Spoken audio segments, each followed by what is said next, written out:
Hello everyone, welcome to our SFU Starry Nights. This is Rohit, and today we're going to be doing our weekly SFU Starry Night after quite a while, I would have to say.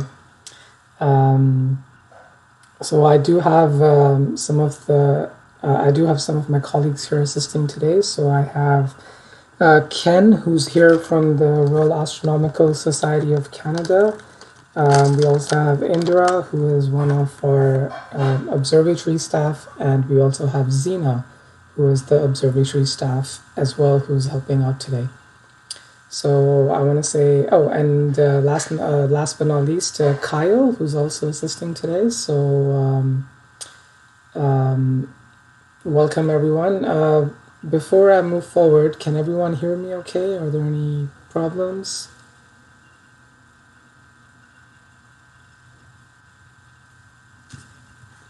Just want to make sure everyone's able to hear me.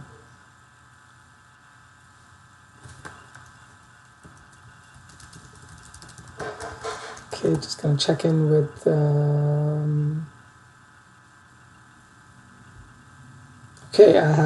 okay, great. I have a thumbs up from my fellow moderators. So I think we're all set to start our evening today. So we're going to be looking at a couple of objects today. So the first thing that we're going to start with is Mars, which just about 2 weeks ago had its opposition. So it was the closest it was to us in quite some time. Now, what happens is that the way the orbits work with these planets, we always end up getting an opposition. So this year it happened to be on October 13, 2020, and that's when it occurred, and that's when it was closest to us. And there were some beautiful pictures that that a lot of the astronomers shot and we were able to see. So we're going to start off by looking at Mars. So let's begin. So what we're doing right now is we are just going to go ahead, and I've already set up our SkyX, which is what we're using to control the observatory and the telescope. We're going to go ahead and slew the telescope to the target, and we're already on that target just because we were doing that. We're just doing some test runs prior to starting up the event for today.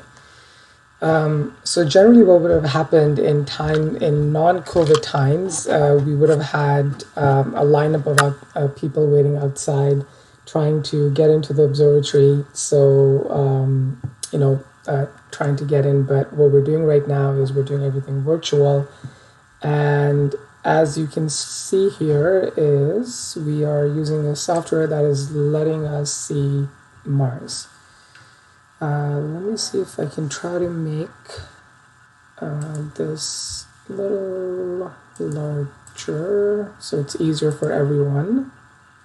Don't want to go too much. Now, we will only be able to see some of the details. Now, there's a couple of things that we have to keep in mind. One thing is that Mars is quite close to the horizon right now, and we are just coming out of a cold weather front, which has left over some low-lying clouds, and that is going to obscure our viewing as well. So what ends up happening is in situations like these, when things are close to the horizon, they don't produce a nice looking view at all, just because there's a lot of atmospheric there's a lot of diffraction of light in the atmosphere as it's going through the various mediums, and by the time it hits the telescope and the camera, there is a the light gets cut into various pieces, and that's why we get a distorted vision, not a clear vision. So now, obviously, if weather was okay 2 weeks ago when we had scheduled a starry night, then we could have even seen it much clearer. Now, what we can actually do here is, in order to get a better viewing, we can go ahead and reduce the exposure. Now, Mars is not that far from us, so the light that's getting reflected from the surface of Mars and it's coming towards Earth, we don't need a long exposure settings to pick up that light that is coming off from the planet. Now, in scenarios where we're looking at deep sky objects, that's where we have to actually go ahead and take long exposures, because these objects are quite far, and because these objects are quite far, we need a longer exposure time. So we need to gather more images in order to get a clear image of what's going, in order to see a clear image of the object itself. So this right now is Mars that we are looking at. Now, what I'm going to try to do is I'm going to try to maneuver the exposure a little bit more and see if we can sort of fine tune it. It could be that this is probably the best viewing we get, just because of how close to the horizon the object is, and also because of the clouds and the distortion that is happening right now. So I'm just going to try to play with this a little bit more. Just one moment, please.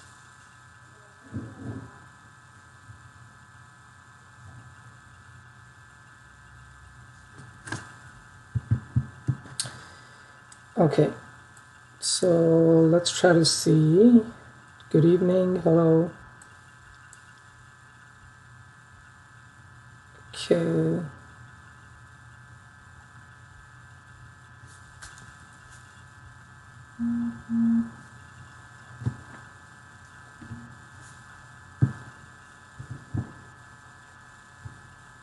Okay.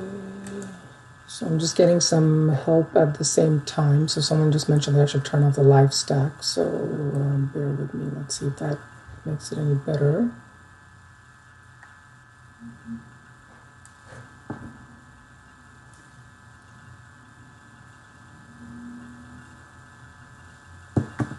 Okay.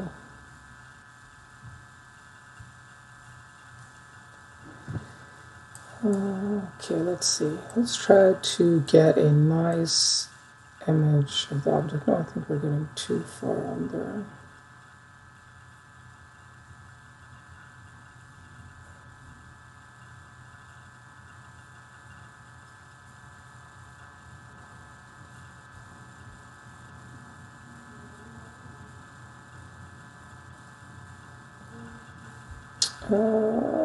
Okay, so I'm slowly getting there, but I think so. Earlier today, when Kyle and I were just testing out the system and making sure everything is working okay,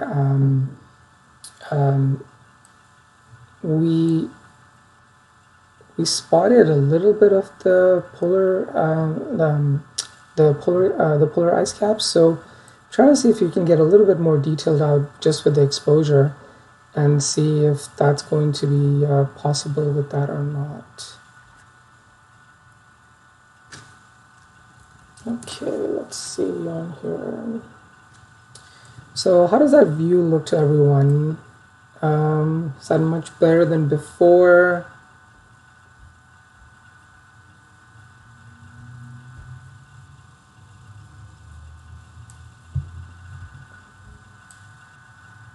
Okay, let's try to get a little bit more fine-tuned here.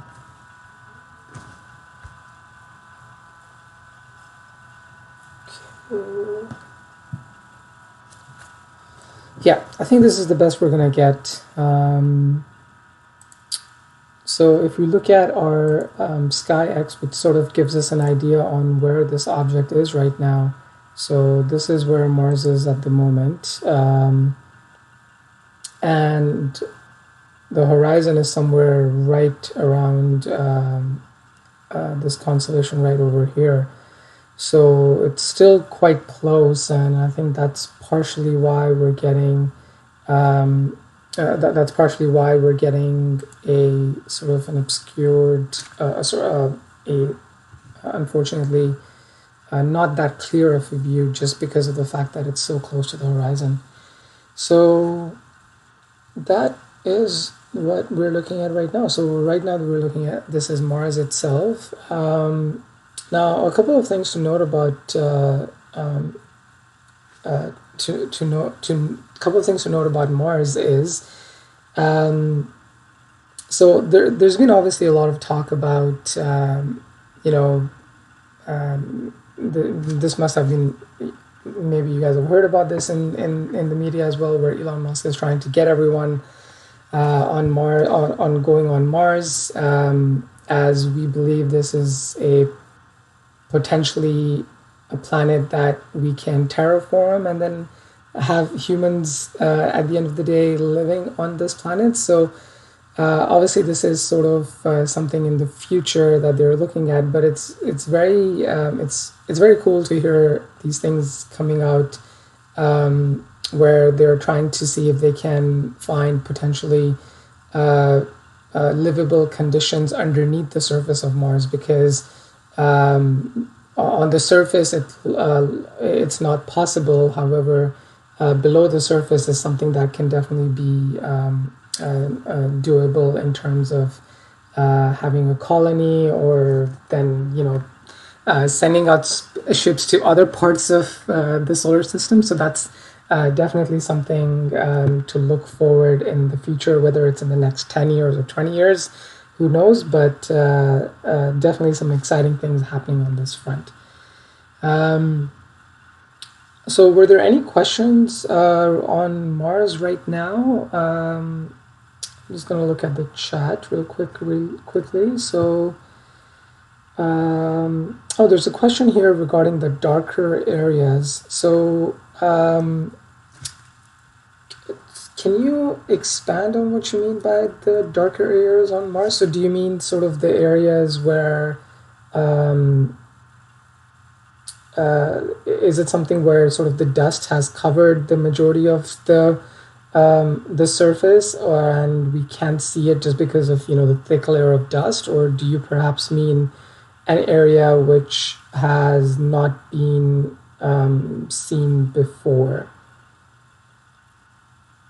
But I mean, as far as I know, for the darker areas on the surface, so generally what ends up happening is when there's a lot of dust storms and a lot of dust storms on the planet, they sort of cover over the planet, and we may not be able to see them just because of the fact that there's dust on there and it can't be picked out clearly.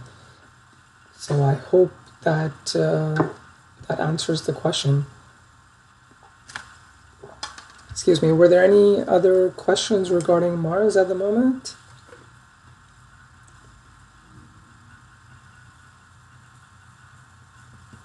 No, I think we are good. So I think what we can do is we can move on to our next target.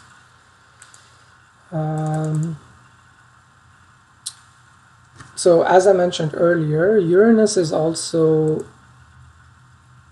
up in the sky right now. We're not going to be looking at the moon today. The moon is at its full moon today. It's going to be quite bright, and what can sometimes happen because of the fact that it's so bright, it just ends up being a blur, and the camera doesn't really pick anything out.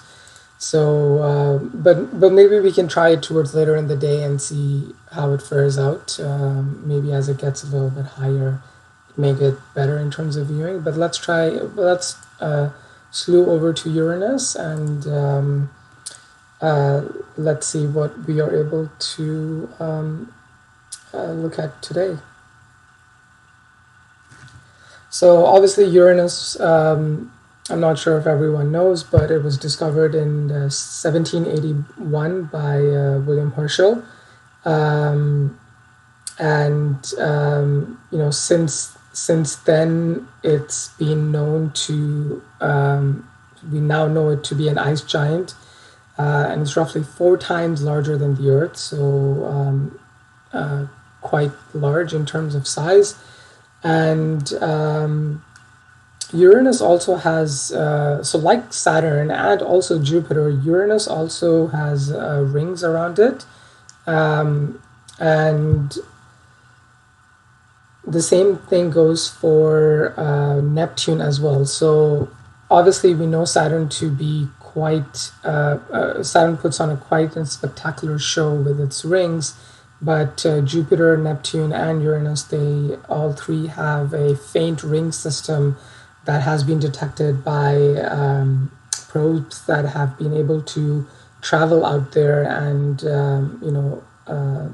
travel out there and detect this ring system on it. So I think that should have been given it enough time to capture it. Now let's see if we can pick it out here. Okay, so right now, don't think we're looking at anything. Okay, let's try loading it again.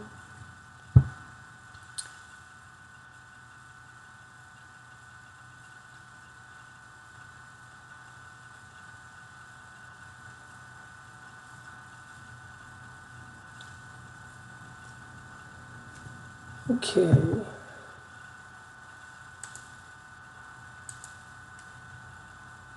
There's definitely a trial and error with this process. One thing I wanted to mention is this is actually my first time doing a live stream, so bear with me. Sometimes it'll take me longer than what you may be accustomed to, so I thank you for your patience. Okay, let's see. Definitely on there, so let's try to go auto. I think maybe that could have been the case.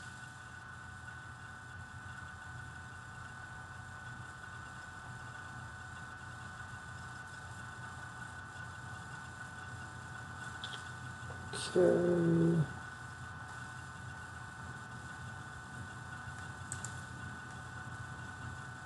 Oh, definitely connected. Connected here. Okay, let's see.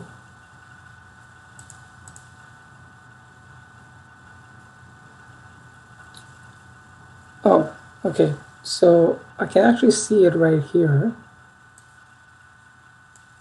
But let's try to increase the exposure. Maybe that will make it better.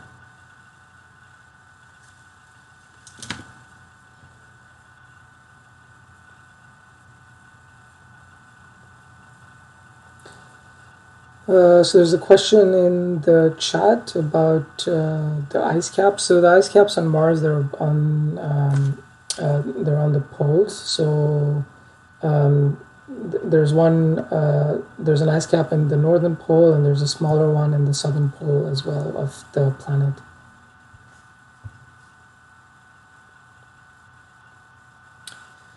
Okay, so I think this is probably the better part for the exposure.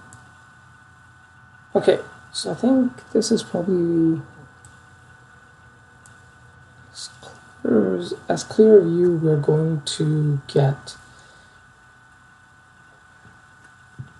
So what we're looking at right now is Uranus. Now, obviously, it doesn't look as it doesn't look as nice as Mars was looking earlier when we were looking at it. One thing, obviously, being is that it's quite far. So, you know, the next planet after Uranus is Neptune. So it's the second last. Um, it's the second last planet, and that's why. You know, having the distance so far is one of the reasons these objects look very tiny when we're looking through through the telescope.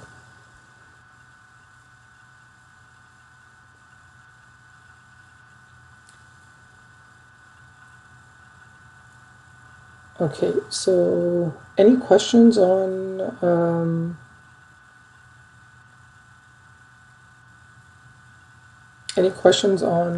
looking at Uranus right now?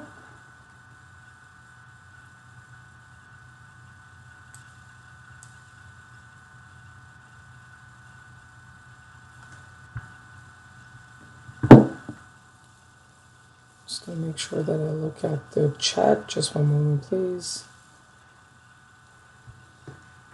Okay.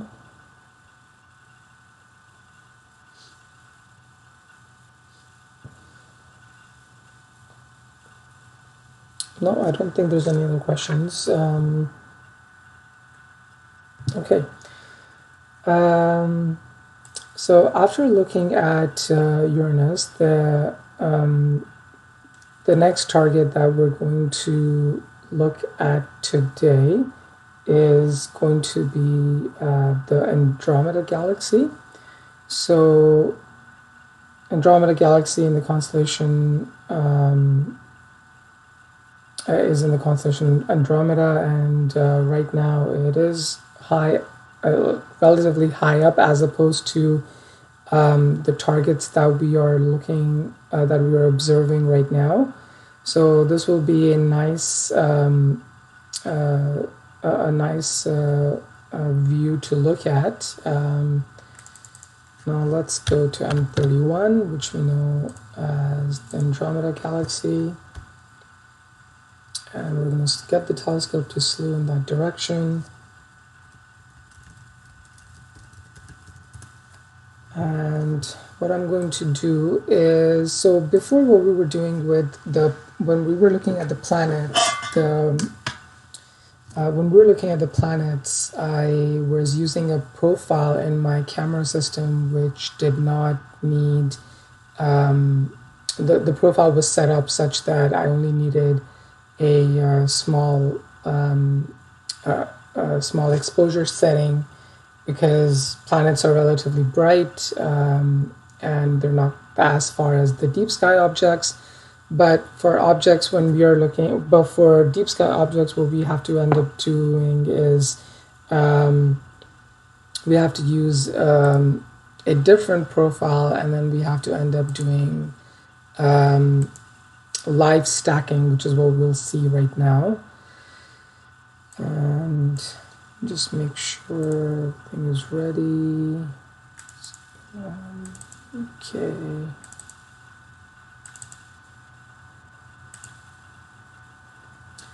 Now, what happens with the live stacking is, as we are looking at the object, the system and the software is running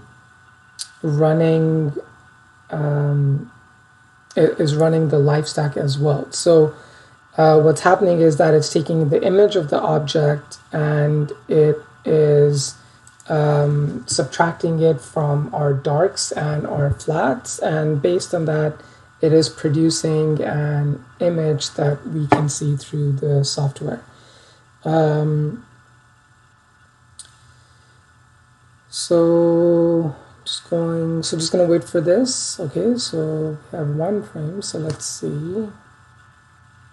Let it run, and then we'll just fine tune it just to get the best from the image.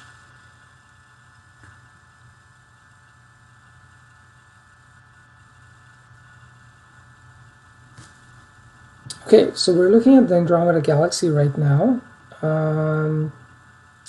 What I'm going to do is I'm going to try to fine-tune it such that we can pick out those gorgeous spiral bands that the galaxy has.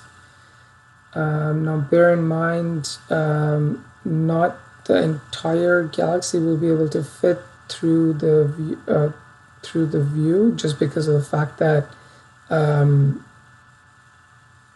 Andromeda is extremely large and it takes up a lot of space when looking through a telescope. So we're gonna do our best to try to get as close of a good view as we can. So let's see here. It's good.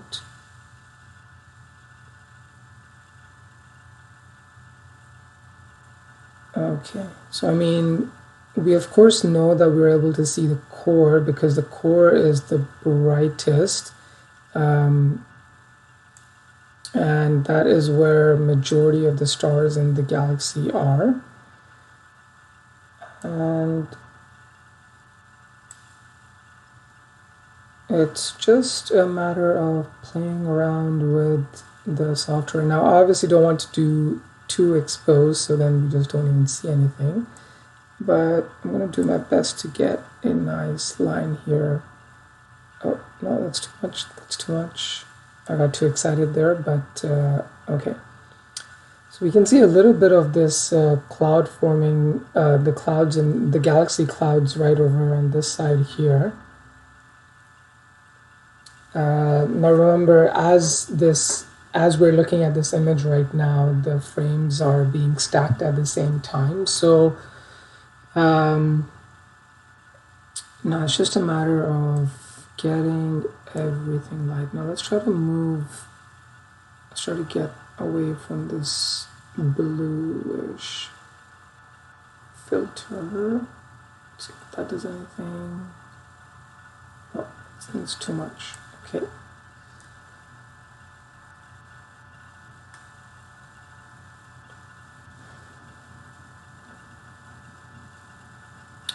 Let's hold this a little. Oh no, that's.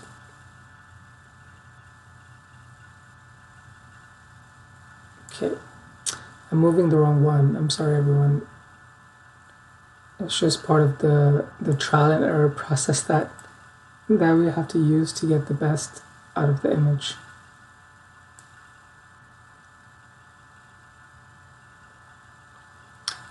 Oh, one thing I just wanted to mention is the live view may be about 5 to 10 seconds behind, so it could be that I'm talking about something which you're going to see a little bit after a delay, so just bear that in mind. Okay, so I think that's probably where we're going to get the best view, somewhere around there. So we can see a little bit of this, the arms right over here, the spiral arms. So yeah, this is the Andromeda galaxy. Now, sort of a question, small question for you. Can anyone tell me what the distance to the Andromeda galaxy is without using Google to find the answer? Anyone want to come up with the answer? We'll just wait for someone in the live chat.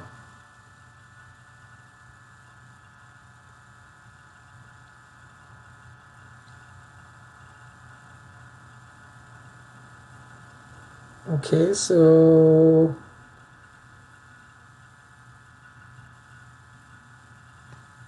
yeah, so I think Lester has it spot on. So the distance to Andromeda galaxy, it is 2.5 million light years away.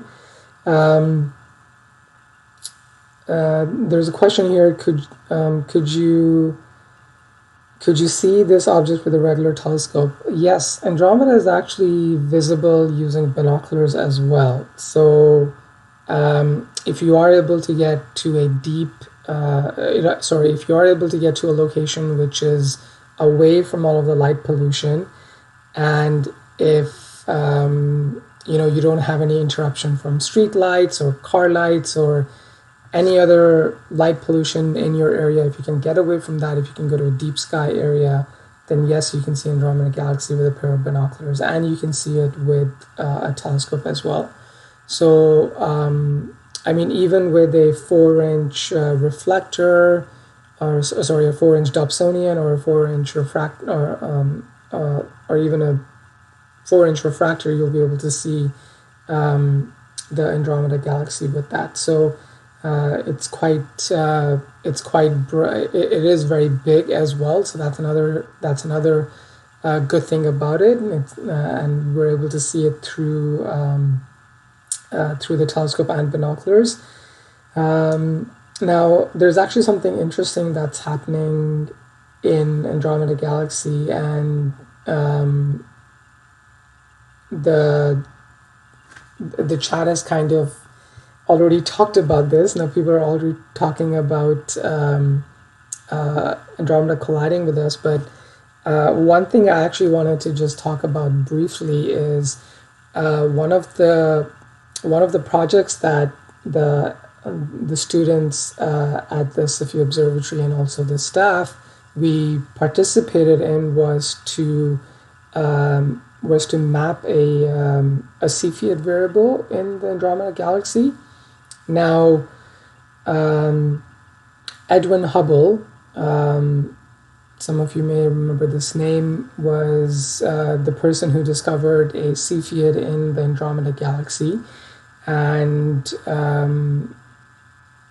this is what he, by discovering the Cepheid variable, he was able to determine the distance of the Andromeda Galaxy, which we've already determined it to be 2.5 million light years away. So what ended up happening was after he discovered this Cepheid, he was able to determine the distance to the galaxy. And what the students at Trottier Observatory did, we actually did our own project, and we looked for that exact same Cepheid variable, which is now we know as M31_V1. So M31 being the galaxy, and V1 being the first variable star, which is another name for a Cepheid. So M31_V1 is the first variable star in the Andromeda Galaxy, which we were able to see through this telescope as well. Oh, I think I did something wrong. 1 second. Sorry about that. Okay.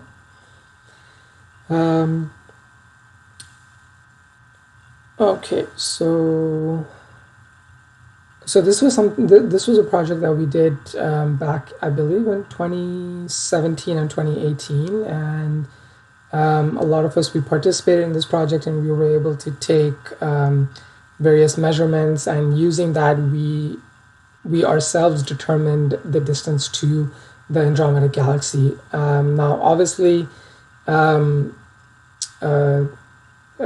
spoiler alert, I'm not that great with the calculations that were required to determine the distance, but we had help from Dr. Howard Trottier, who graciously obviously assisted us in the calculations, and we were able to come up with a number very close to what the distance to Andromeda is. We do now. So my background is not specifically in astronomy, but we do have a lot of the staff who are very well equipped with their focus on astrophysics or cosmology. So a lot of the times they're able to assist with these calculations as well.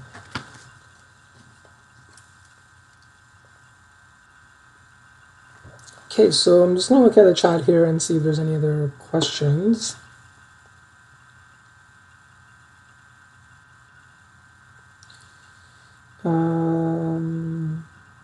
No, I think everyone. So once again, if there are some people who joined a little after 8 o'clock, today our moderators are Ken, who's here from the Royal Astronomical Society of Canada, and Zena, Indra, and Kyle is also here. So please make sure. Thank you to all of the moderators who are assisting with these questions. I really appreciate that. So please make sure you give them a thank you as well as they're assisting in answering all of these questions. Now there is now M31. It also has two satellite galaxies. Now they are a little dimmer than M31, so potentially we may not be able to see it, but it doesn't hurt to try. So what we're going to do is we're going to pause our live stacking, and we're going to go ahead to look at our try to slew the telescope over to the satellite galaxies and see what happens with that. Okay, so we'll just give it. Okay, so I think it has moved over. We'll just clear this, and we'll reset all of the filters. Okay.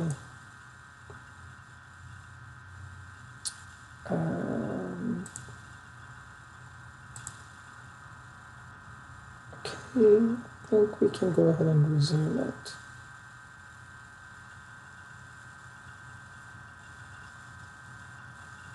Okay. Now, just give it some time to stack some frames, and let's see what we're able to bring out.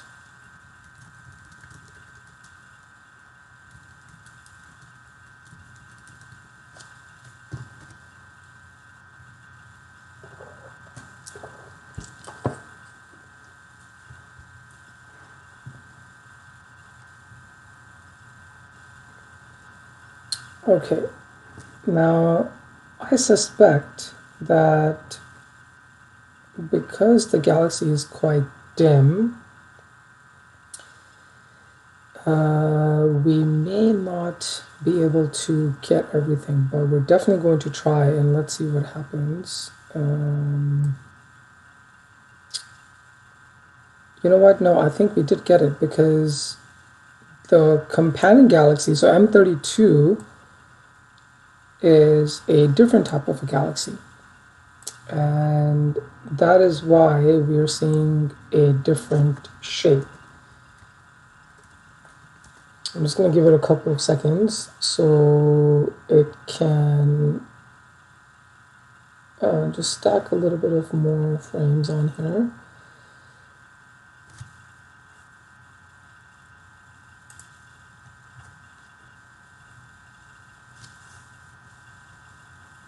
So just gonna give it, let's see, maybe we can get some little bit more frames. Just want to make sure.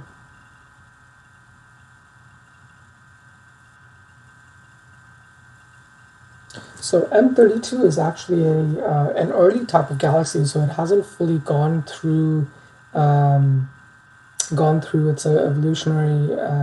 It hasn't fully gone through its phase, and that's why we're not able to see any of the spirals, or we're not able to see any of the galactic arms on it, and it's actually a satellite galaxy to M32. So the reason why we call this a satellite galaxy is because, well, it's quite literally very close to M31.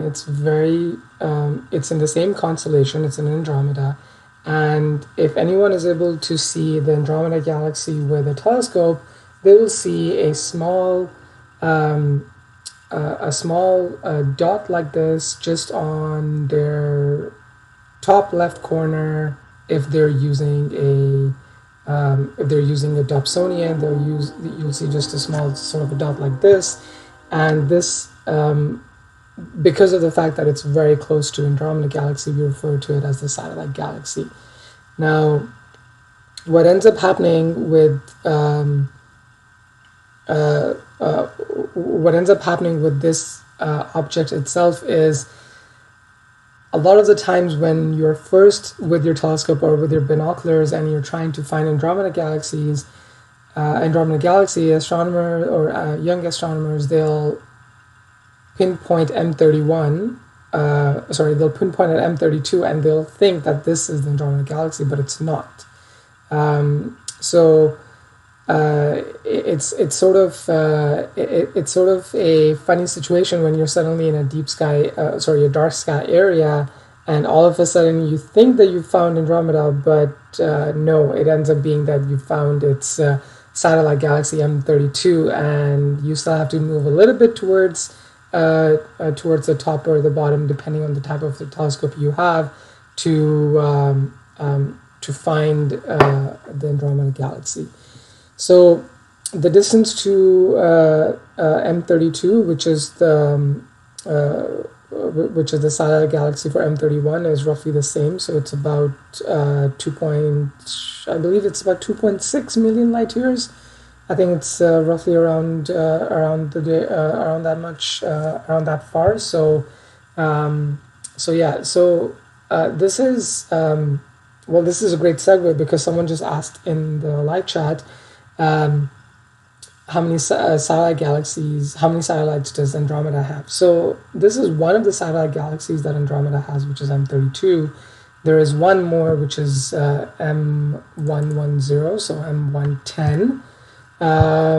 We should be able to pick that up as well. So what we're going to do is we're going to get the telescope to slew over there, and let's see what we can find.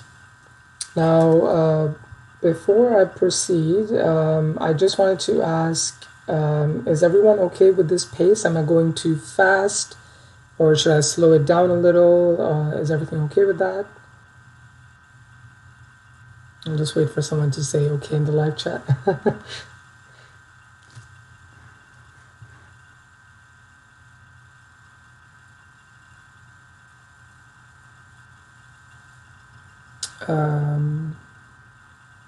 Okay, so I have one person. Thank you, Lester. Thank you. So I think we're okay with the pace, so we'll go ahead and look for M110. So let's go over and slew to M110. As you can see, everything is very close by in this area. Now what I'm going to actually show you guys is the software we're using, which will tell you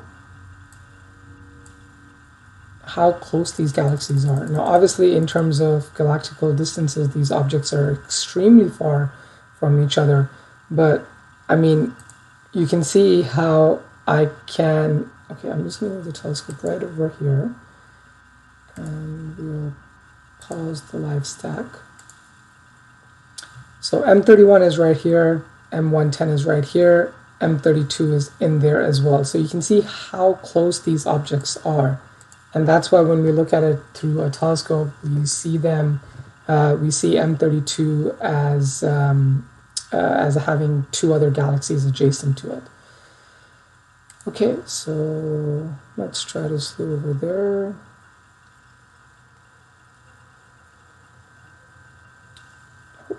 Did it slew? Did something happen?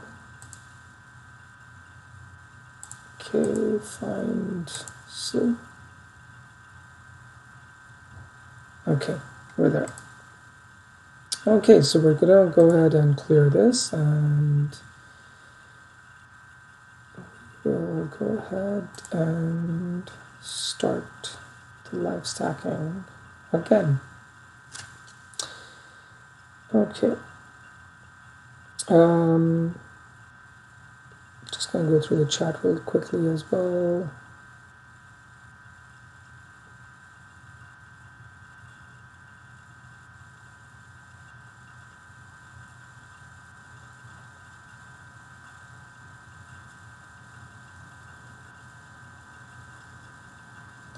We're just going to let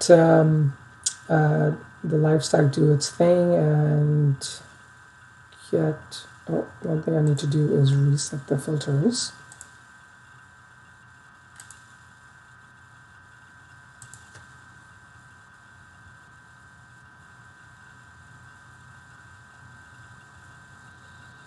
Okay, so let's see.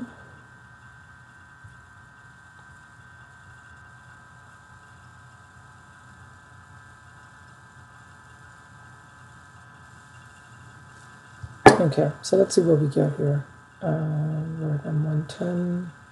Just want to make sure. Okay, so it's definitely doing its. Oh, so it's only stacked 4 frames so far. We're not really picking up anything. So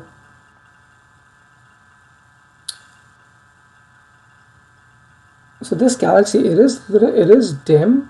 So we may have to increase the exposure setting on this one just to get a little bit of the details on this.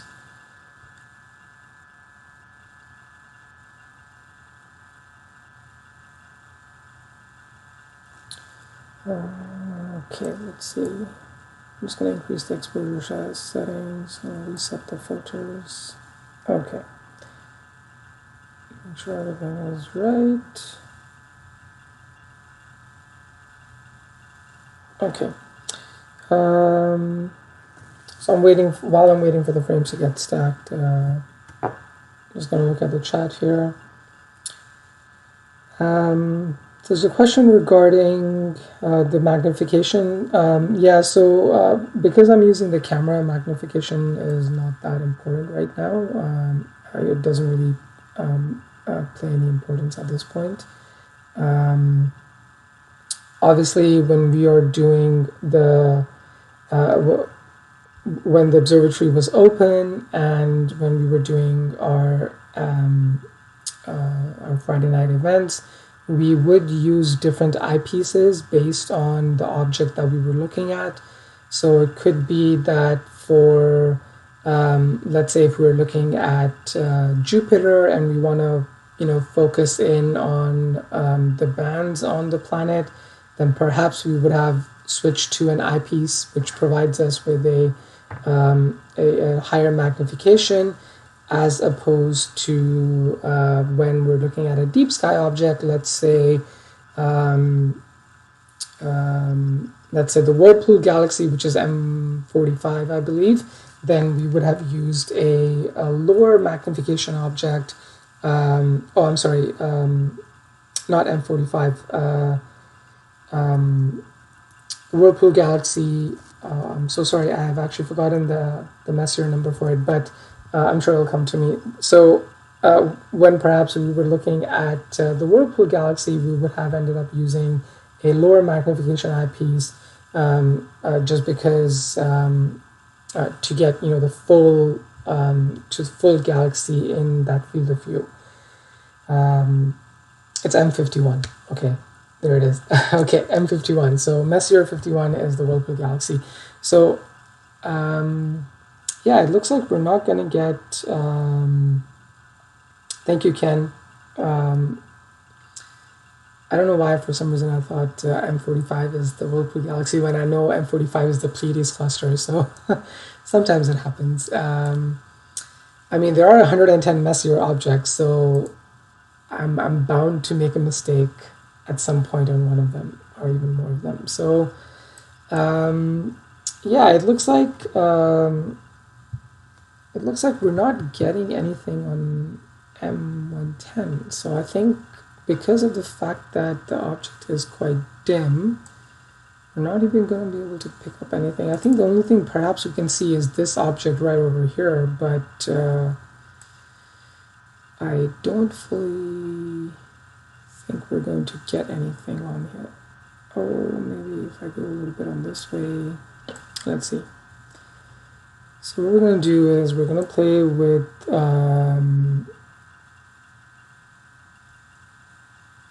it's going to be playing with a little bit of the histogram, and let's see what we can get here. No. What I can try is, let me see if I'm just going to go ahead and change the profile and see if we can get anything on here.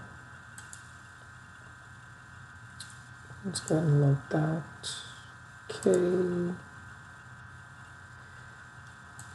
Yes, it is definitely a little bit of a fuzz in the middle, but it just could be that that's the best we're going to get. But I think we can do a little bit better. So let's see what we can get here.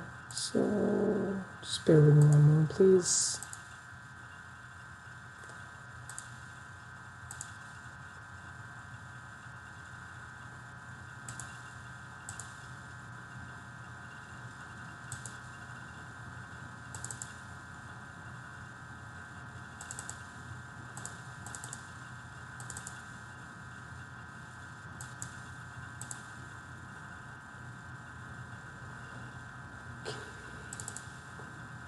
Okay, so I'm just going to load this up. We're going to get it to do the stacking, and let's see what comes out from it.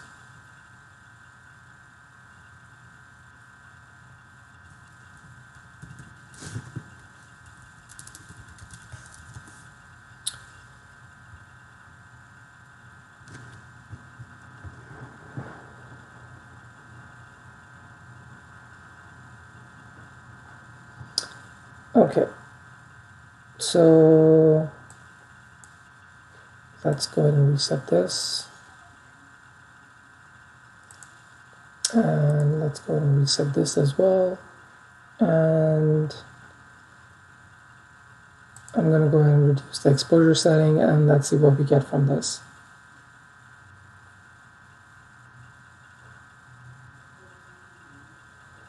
Now, one thing that I just want to make sure is that all of the frames that we are capturing are getting stacked, because if they're getting ignored, then this means that we're not capturing the object. Okay, so let's try to see if we can get something out from this image.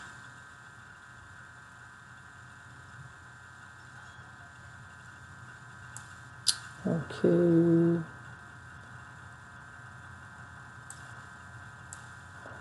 Okay, let's try to see if we can get the mid aligned, if that brings anything. Oh, it's too far. No.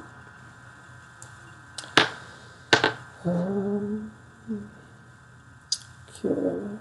So yeah, I don't think I'm gonna get a better viewing of this. So I think what we're gonna do is we're gonna move on from this. Let's move on to a different target. Okay, so just gonna get back on this. Now, and another object that we can look at is we can look at the Ring Nebula, because it should still be relatively high up as opposed to other objects.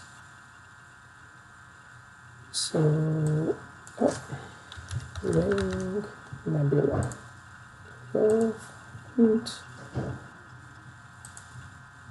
Okay.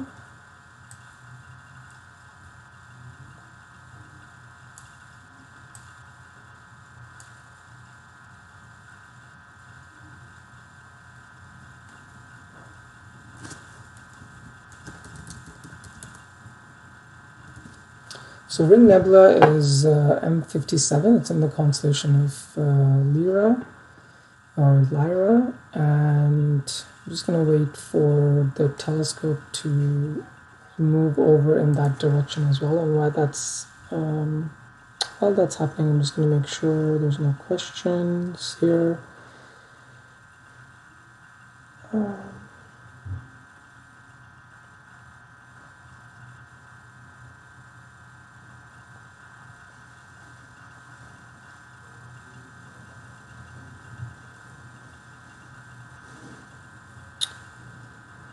Okay, so just waiting for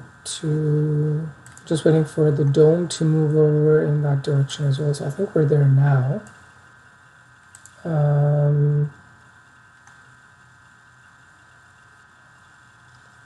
Now let me just see here for a second. I think we are good. Okay. So I'm going to go ahead and clear this, and we're going to go ahead and resume. Oh, actually, before I forget, I'm just going to go back and switch to the original profile that we were looking at. We were looking at the objects before. So just going to go ahead and switch to that. Just going to need to make some minor adjustments here, and then we'll get the ring nebula. Then we'll get the ring nebula back in view. Okay, so I think this should be it. Resume. Okay, just gonna clear everything. Oh, okay, there it is. That didn't take that long. Okay, so just gonna reset the filters. Okay, so this is the ring nebula that we're looking at, which is, as I mentioned, M57. Now, this is also an object that you can look through your own telescope if you have one, and this is actually one of my favorite objects to look through a telescope in the night sky. Now, what we're going to do here is we're just going to go ahead and fine-tune the details a little bit, so I can get rid of all of the background and perhaps fine-tune it so we can get a little bit of the colors in the galaxy as well. So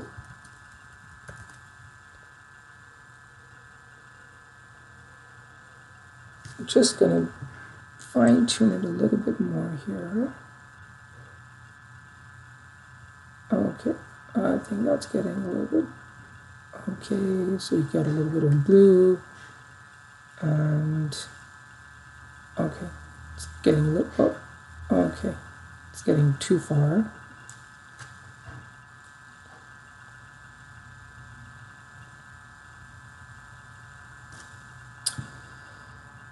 Okay, so just bear with me while I fine-tune it.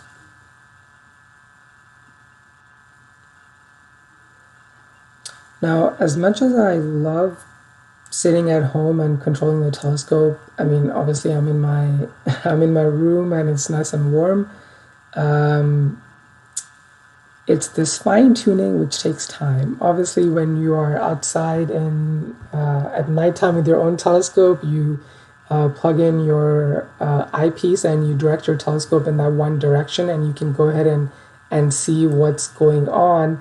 But it's this part which I find that takes the most time, where we have to fine-tune to get all of the details out. So this is the ring nebula M57. It is it is definitely an object that you can see with your own telescope, as Indra has just mentioned. That yes, you can definitely see this from your telescope as well.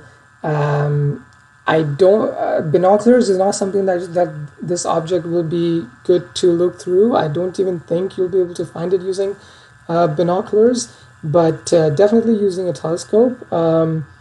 Ring nebula, it's roughly 2,400, I believe it's on 2,300 or 2,200 light years away, so it is it's fairly far. But that being said, it's going to be extremely difficult for binoculars to pick up this object. Telescopes, no problem at all, but definitely I wouldn't recommend this for binoculars. Now, there's something interesting that has happened in this in this object itself. Now, I don't know if you can pinpoint this, but let me try to zoom this a little bit and see if we can. Oh, I'm so sorry. I think I distorted the view. Okay, so you can see that there's this little dot right at the center of the nebula. Can anyone tell me what that object is and what we're looking at right now? I'll try to, I'm just going to take it back to that because I think we were able to see what I was referring to. So can anyone tell me what that object we were just looking at right now? While I, while I go ahead and maneuver this histogram a little bit more. Yes, so we're getting a couple of responses with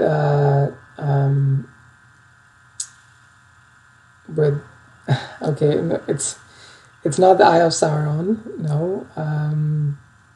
Yeah, so it's basically the remnant of the star which has exploded, and now it has become this. Uh, uh, Now it has become this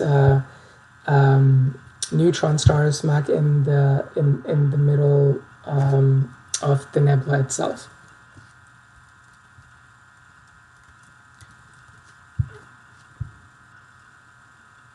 Oh, I'm sorry. It's the white dwarf, not the neutron star. My apologies. Yeah. So just at the center of the nebula itself is the white dwarf.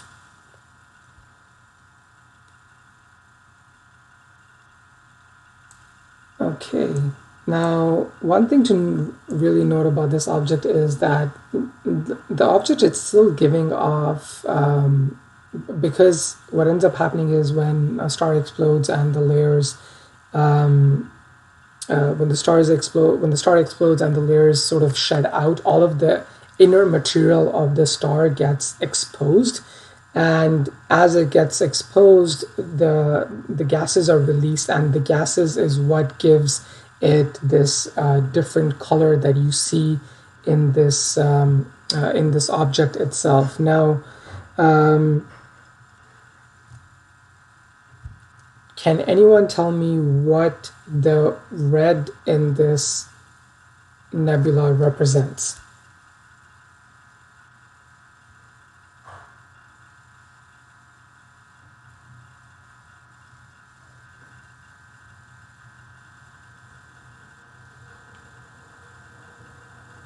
Okay, so just wait for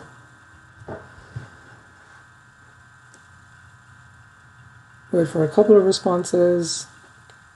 Yeah, so as I mentioned earlier, when the star collapses on its own weight, as it expands, it collapses on its own weight, and it gives off, it sheds its own material, and that ends up releasing these gases that the star has. Now, what ends up happening is, oh, sorry, just reading the live chat here.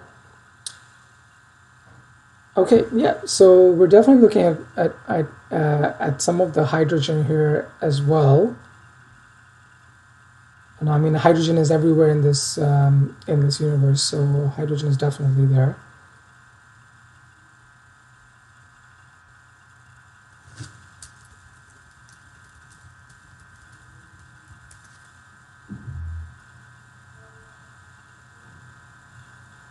So there's definitely some hydrogen. There is definitely some helium there as well. So yeah, it's a mixture of all of the elements that were a part of the star, and now they are outside because the star has exploded. So it is definitely correct. Whereas when someone was mentioning how someone was mentioning something regarding the nebula having hydrogen and helium outside. Okay, so I'm just going to see if there's any. So sorry, any other questions regarding the Ring Nebula? Thanks, Andrea. You were able to answer my be able to give my next fact on how wide the distance was, but okay. No, I don't think we have any other questions regarding this object. Okay, so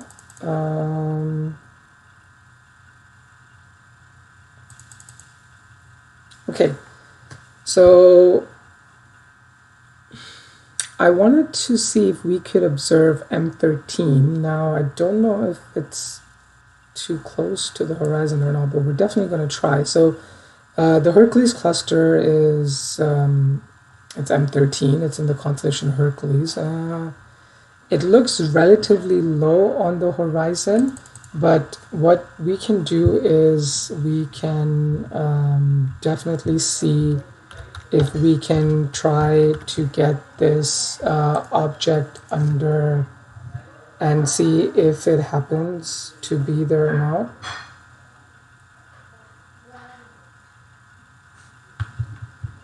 Okay, so let's try to slew to target.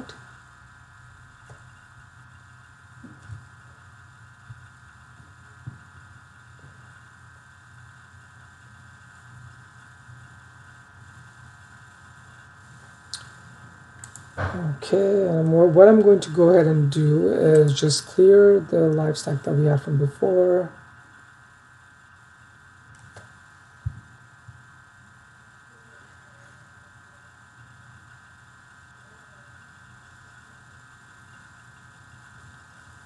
Oh, we were able to get it. I'm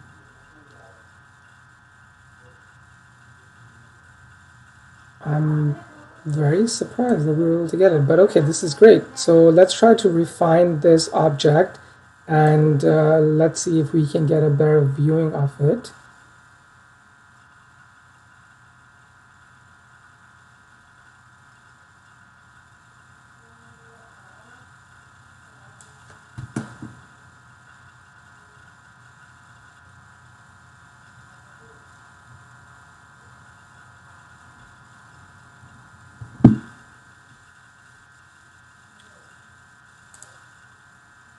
Oh, sorry, I think I went the wrong way. Oh, no, I think I'm okay. Let's see. Okay, let's try to get this object fine-tuned.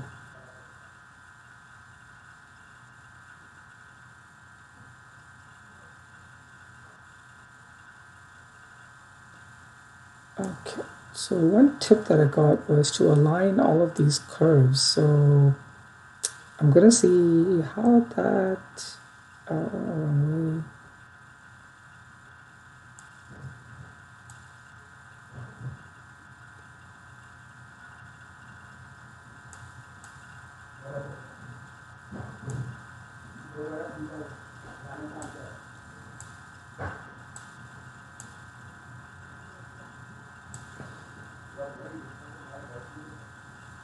Okay, so I think this is the closest I'm going to get it to be a clear view, and I think I'm sort of having the same problem that I was having with Mars, where the object was very close to the horizon, and because of the fact that we have some low-level clouds, that is going to obstruct my obstruct the vision of the capture software. So let's see if we can get a little bit more detailed on this.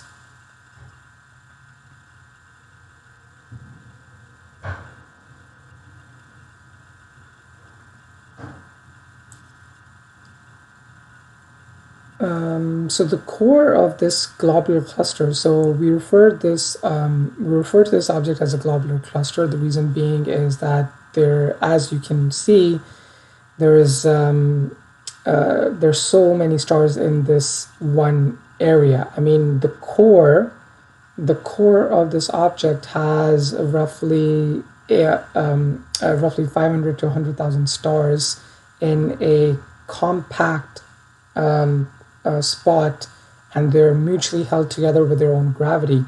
So because of the fact that they're so tightly packed, the core of this object, or the center of this object, is fairly bright as opposed to the surrounding areas, which are relatively less bright compared to the core of this object.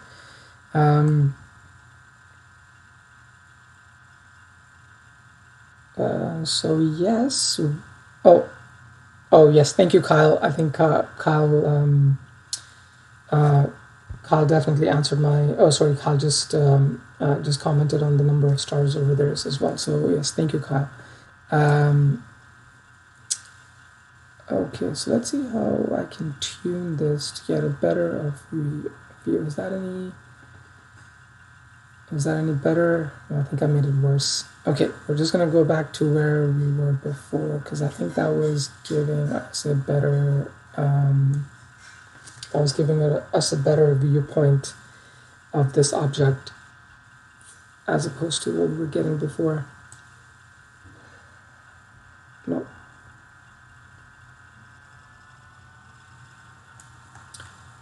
Okay, I'm going to stop playing with this because I think I'll end up just ruining the picture for everyone. but yes. So this is M13. This is also this is also an object that you can view with your own telescope, and M13 can actually be picked out using binoculars. If you go to a really a dark location where there's no light pollution, then this is an object that can be picked from a decent pair of binoculars as well. Now, the reason being is the object is relatively bright. As you can see, there's quite a lot of stars. There's no galactic dust anywhere in this area, as far as we can see. So it becomes a really nice object when we are looking at in the night sky. I mean, this object is M13 is roughly 22,000 light years away, I believe. So it's still far, but because of the fact that the object is bright and we are able to pick out the details. Either being your telescope or binoculars, you'll be able to pick out this object quite clearly in the night sky. Now, I'm just gonna see if there's a question. There's a question regarding where you can see the M13. So M13 is actually in the constellation Hercules, and it's called the Hercules globular cluster. The reason it's called that is because it is in the constellation Hercules. So ideally, this object is fantastic to look at in the summertime because it's directly overhead and it's quite easy to look if you have a decent sized telescope or even a decent pair of binoculars because it's directly overhead. During the winter months, it becomes a little complicated just because of the fact that it's closer to the horizon. So if anyone wants to attempt to find this object on their own time, what you would have to first do is find this star over here, which is in the constellation Lyra, which is this star right over here is Vega. And once you find the star Vega, you're going to move directly downwards and find this sort of find this rectangular shape, and this is where M13 lies. So so Hercules is a warrior in Greek mythology, and this is sort of the chest of Hercules. So if anyone can sort of imagine this, he's holding, I believe this is the sword and this is the shield. I may be wrong. I'm not that great with my constellation shapes, but I can definitely remember where the constellations are. So all you have to do is find this rectangular shape here, and M13 is roughly 3/4 of the way on to the top right chest of roughly 3/4 away from the bottom star to the top star, or 3/4 of the way closer to the top right of the warrior's chest. So this is how you will be able to find Hercules in the night sky. There's plenty of apps nowadays in that you can download for your smartphone or for your tablet, or you can actually use Stellarium as well. And one of the mods here was very kind in letting us know regarding the Stellarium. So you can definitely use that to find this object as well. Okay, so Let me just see if there's any other questions in the live stream here.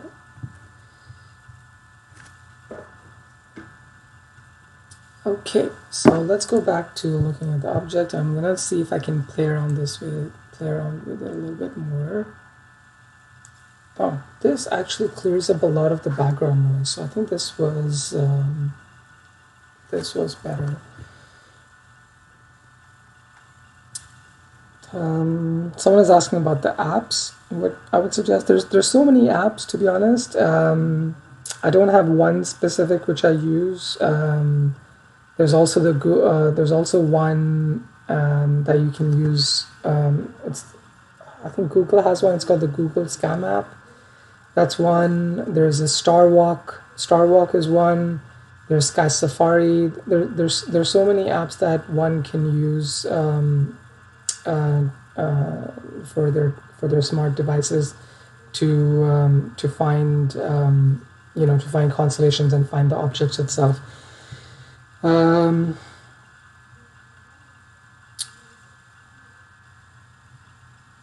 Okay. Now, okay, so I don't think there's any other questions in the live stream regarding that. Okay, so M13. Now, any other questions on that? And if not, then we will move on to our next target.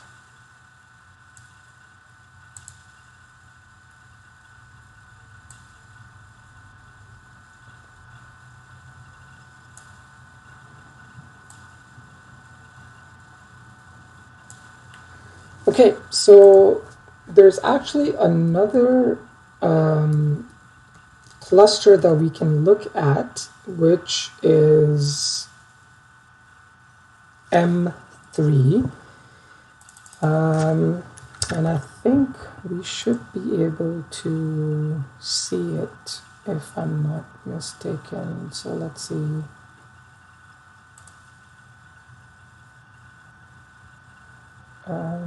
Just one moment, please.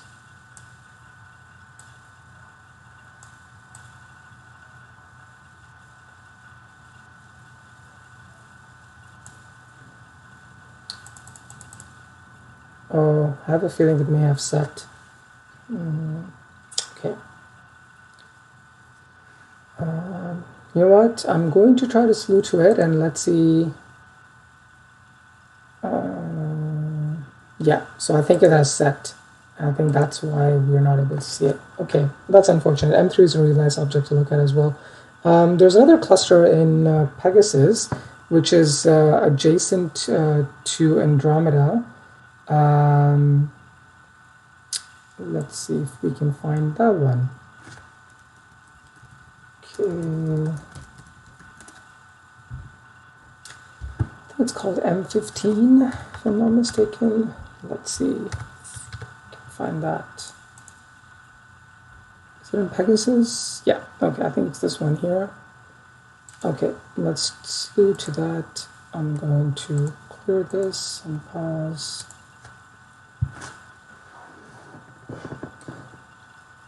So M15 is also another globular cluster, which is in the constellation Pegasus.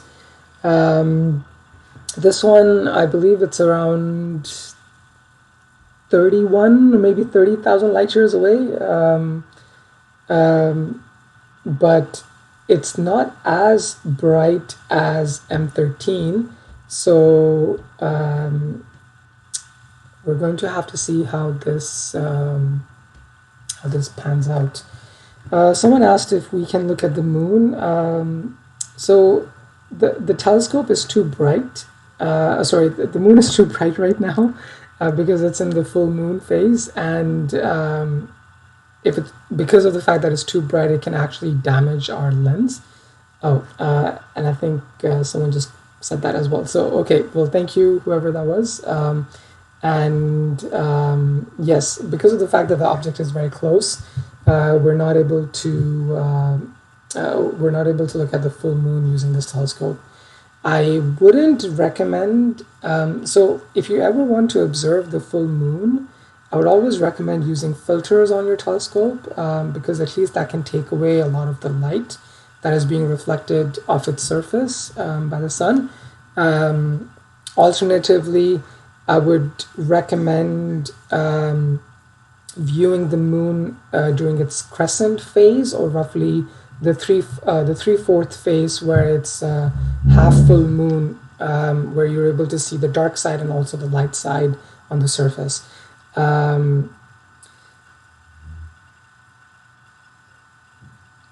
Okay, so let's see if we can start. Okay.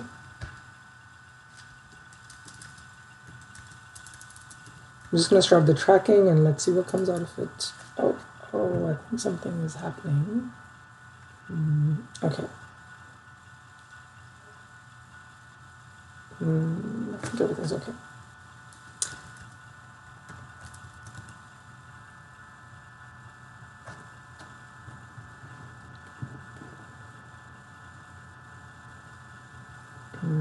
Okay, I think there's something wrong with my stacking, so let's see if I can clear this and start this again.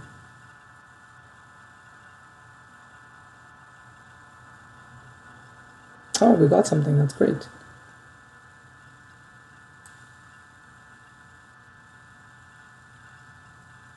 Okay.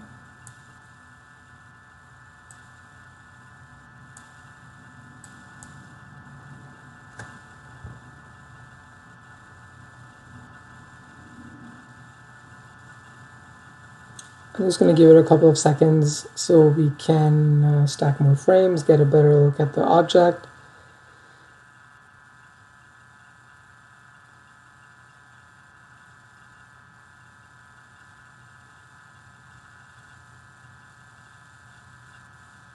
I think there was a question in the chat regarding some naked eye objects on the Messier list. So the Pleiades cluster is one, it's M45, that's a naked eye object.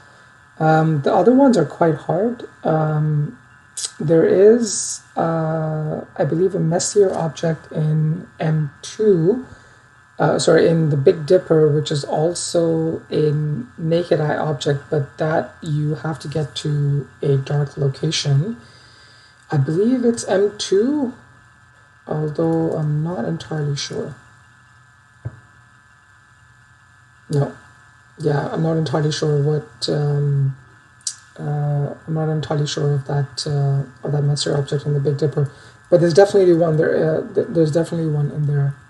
It's the binary star system, which is the Messier object.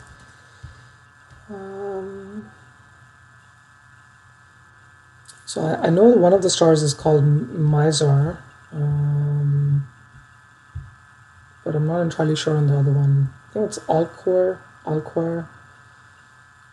I apologize. I don't have all of these.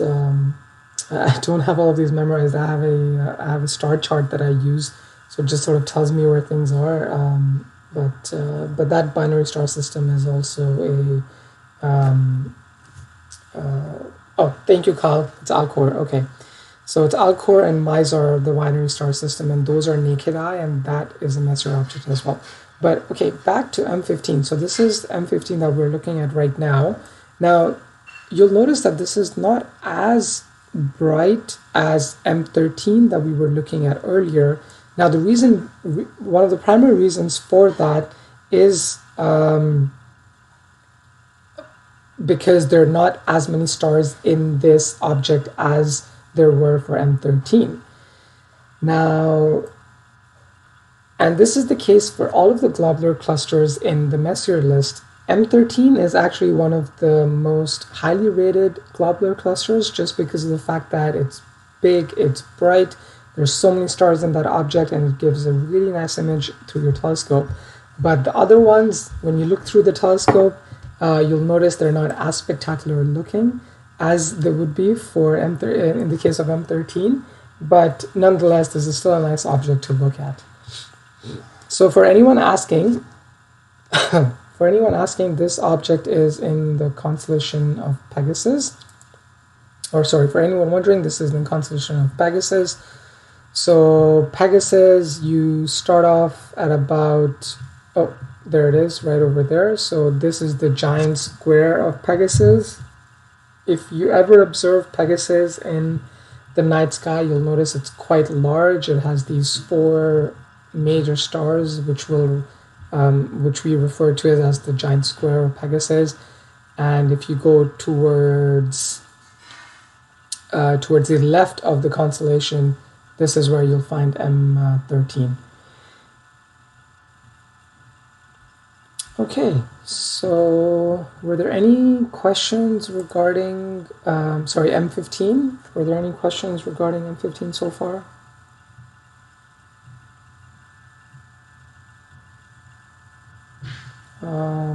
Just gonna look at the chat.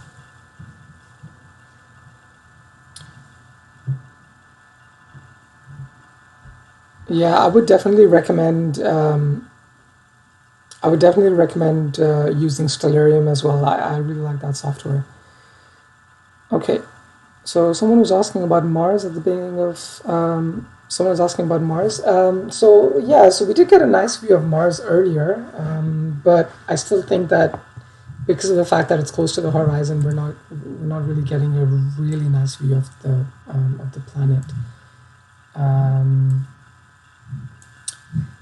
So I'm very close to the closing time.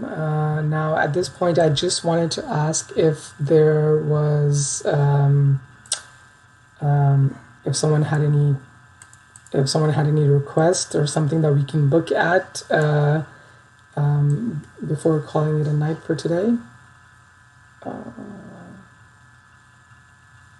Okay, let's see if we can try to get to Mars.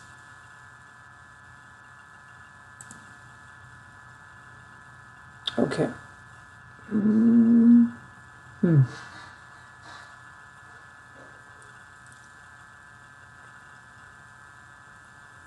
Okay, we're going to try to do Mars again. Let's see what happens.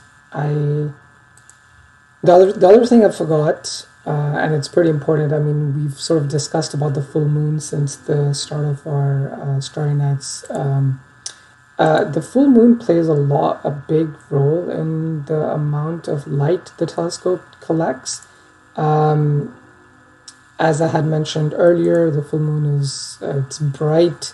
You can barely pick out any deep sky objects when you are at full moon, and so that's why whenever we're looking at messier objects, we always recommend to either look at these objects when it's new moon, when that means there's no moon in the sky, or you find a phase where the moon has set when you're starting to do your observing session. So what ends up happening is with the full moon, because of the light that is getting reflected, you're missing out the light that's coming out from the target that you want to look at, and that's why it ends up being the other objects are not that nice, as opposed to the fact that when the moon is not there and these objects are nice to look at. Oh, I think I should reduce my exposure. It's overexposed at the moment. Okay, I have to make some couple of changes here. Just gonna switch over to a different capture profile as well. Okay.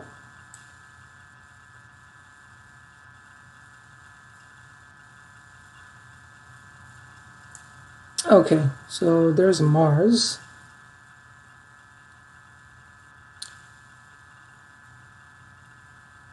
What I'm going to try to do is zoom in a little bit. Oh, I think that was too much. Oh, no, this was fine. Yeah, still distorted. Still not as nice as it was earlier in the month. But then again, we didn't get really lucky with the weather here for the month of October when Mars was in opposition. So yeah, that was unfortunate. Okay, so I think that's all the time we have for today. someone asked about seeing Mars. We're looking at Mars right now, so you can take a look before we end for today. If there are no other questions, then we're going to go ahead and call it a night. And yeah. Okay, so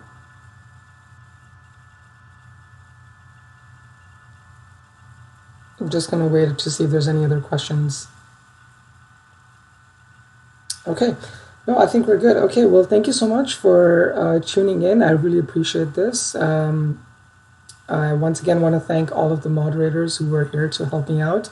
And thank you for the audience for being so patient. It is my first time, and I hope everyone enjoyed this, and hopefully the weather stays clear and we'll be able to look at more deep sky objects in the coming months.